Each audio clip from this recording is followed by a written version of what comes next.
so Julian is here. Let's talk about what's trending. Here we are with what's trending. Good morning, first of all. Yes, so today it's actually on a very sad note, if I might say. Most of our trends are about either corruption, the strike, basically things we don't want to hear. Only one good trend is a bit interesting. Okay, a bit lighter. A bit lighter, All right. yeah. So we have the first one is hashtag Kidero Wapi Pesa. It's trending as #1. Yeah. Then we have Madari Hospital because of the doctor's strike. And then we have hashtag Uhuru Pay Doctors. Then this story about Facebook, Twitter, Google, and Microsoft team up to stop terrorism content on the web. Right. Yes, so let's get right into it. Okay. We have Kidero Wapi Pesa. Yeah. Of course, there's this story about 20 billion shillings cannot be accounted for in Nairobi County. And of course, Kenyans are an angry lot, you know, wondering how is it possible that we cannot account for 20 billion Kenyan shillings? Yeah. So according to the Auditor General, this money was mixed up with the jumbo pay that the Kenyans use, Nairobians use to pay for parking, for house rent, land rate, and all that. So we'll look at some of the tweets and what they're saying. Yeah. Maybe Justin Kylax says, this is the fruits of your votes. Stop causing unrest on Twitter. Enjoy your so-called digital leaders. Hashtag Ujinga. Okay, fine. Ken Gidhua says, awaiting opposition comments on the aforesaid issue. This has been a big one, and we've been talking about 47 days of accountability, and whether the opposition is itself intolerant to corruption. So this is interesting. And especially when it touches one of their own, how hard will they come in condemning corruption? We can look at the next tweet, still on the same Kidero Wapi Pesa. Okay. All right. So they've taken us to the fourth trend. Which is the fourth story, rather. This is a very good story because Facebook, one of the biggest social media account holders, Facebook, Twitter, Google, and Microsoft have come up together to help eliminate terrorism content on the website. You can agree with me that there's so much content online that promotes terrorism and promotes hate and bullying and all that kind of stuff. So they've come up with something which they call their digital fingerprints, where if they identify content that is promoting terrorism or any of the above, they put a hashtag to it, search, and they forward it to each other. They all have a database, a common database. Sharing information. Exactly. So they share information, and so every one of them is able to identify that content and look in their policies and then hopefully take it down. They take it down. But you know, Facebook has had a couple of issues. Remember, even after the U.S. election, you know, with the fake stories issue, about a number of fake stories that come up on Facebook, and then in fact there was an incident in the U.S. with some guy picking up a fake story on Facebook and you know, going to a scene of terror, you know, with a gun, ready to do what he was supposed to do, you know, to sort of rescue the situation. And it was so ironic also on the same when Mark Zuckerberg said that he doesn't think that news on Facebook really influences people. Because remember, he came under so much attack. Yes, he did. Because he was told Facebook has actually made Donald Trump win. Like there was so much content. The fake stories. Exactly. Most of the content was pro-Trump. And so all of them were like, you really promoted this guy. There was so much fake news. And he's like, I don't think content on social media really... But Facebook is the biggest media organization, even without intending to. So this is a good thing, yes? Yes, this is a good thing. This is something that we hope even locally we can all do the same thing. It's a step to the right direction when it comes to community policing, you know, looking at what content is posted on the web and having control of it. Good stuff. So we can get to the next. Next, where are we going? What are we going to Madari Hospital.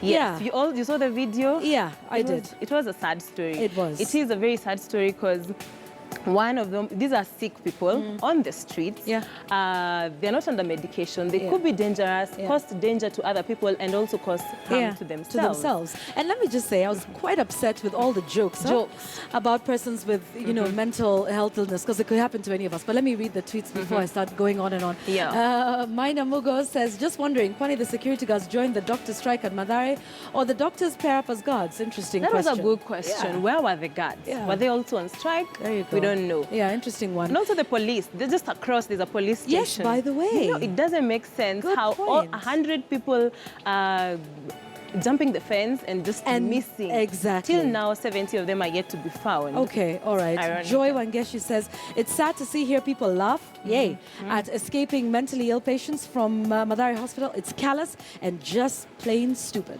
Totally agree with Joy. Yes. I agree with it. So many people made fun of it. And remember, this is a condition. It's not funny. Mental illness is something so serious. That's true. Let's read this other one. Naomi Konditi Kibuvani.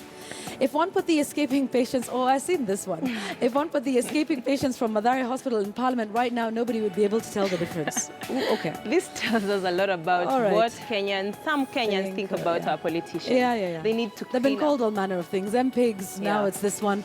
All right, the last one? Yes. Yeah, because Conjestina is also there. When I see this photo of Conje from Mathare Hospital, tears dropping unceasingly. Kenya thieves are celebrating, champs ignored.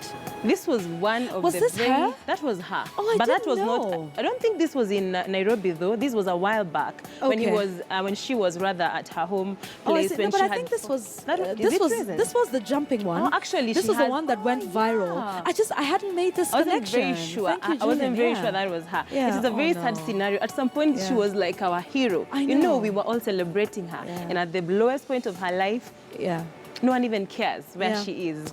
Yeah, Very sad Dito for scenario there. Abura. I think we've all learned our lesson about being a celeb or Yes, whatnot. yes, true. Yeah, okay. All right. Especially such heroes. Now let's move on to Uhuru paid doctors. Yes. This is what we've been. Yesterday there was the the doctors' strike. Today is day 2 of the doctors' strike and nurses rather, and all over our newspapers, this is what you're seeing. All over the media, everywhere. So people, there's of course questions. There's so much money has been lost through corruption.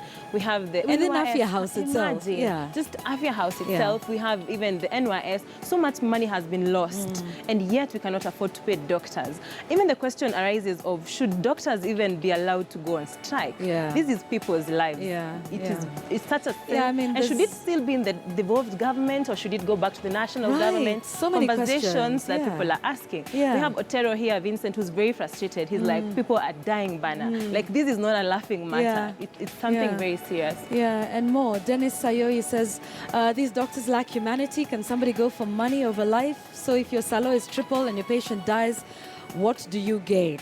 But December Dikembe, I think, thinks otherwise. 1.4 billion shillings for the hospitality budget for State House. Flowers and tea and samosa, yet nothing for doctors. Makes sense. And these two is just what you've been telling us, Julian, about the the dichotomy of this conversation. Some people saying it's not about the money, others say, but the money is there somewhere. Actually, there's money. We can't say that there's no money in Kenya. What are these people stealing if there's no money? I mean, there is money. Doctors need to be paid, that's for sure. But again, we have to be sensitive to the lives of people. These are humans, not flies. Yeah, that's right. Yeah, the balance there. Yeah, so Uhuru is under fire for this one now. He is under fire. And I think this will be trending for quite a while until something is done. Taking it to his doorstep, Yes, now let's go on a light note. An interesting video of mud diving. Yeah, we need to. We need to lighten the mood, eh? Yeah, sure. Okay.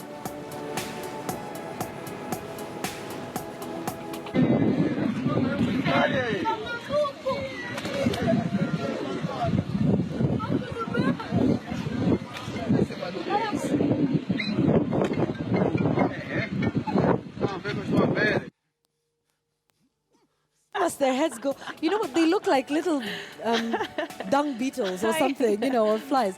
What is that about? Why must their heads go into the mud? It's fun. They're playing. Reasons why I think schools should just open. The things we did as kids, Matiangi, this is where parents are asking for help. What would you do if you found your child playing this game? I would be smacked. I'd be dragged from the playground by the ear back to the house. You found your kid. What would you do? Where do you even start? Where do you begin? Where do you even begin? You can't even touch them. Where will these shower from? Not your bathroom. You tell them out there, shower out there, Malize Hapo, yes. That's what interesting. We had for the first Thank part. you, Julian. We really needed to lighten up the mood with especially everything that's happening on social media. Very true. Julian, thanks. That's what's trending at this hour. We'll hopefully have you in again. Yes, in the second half. Good, yeah. So that's what's trending right now. So go on social media. These are some of the hashtags you want to participate in that conversation. You're watching News Center. We'll take a quick break. We'll be right back.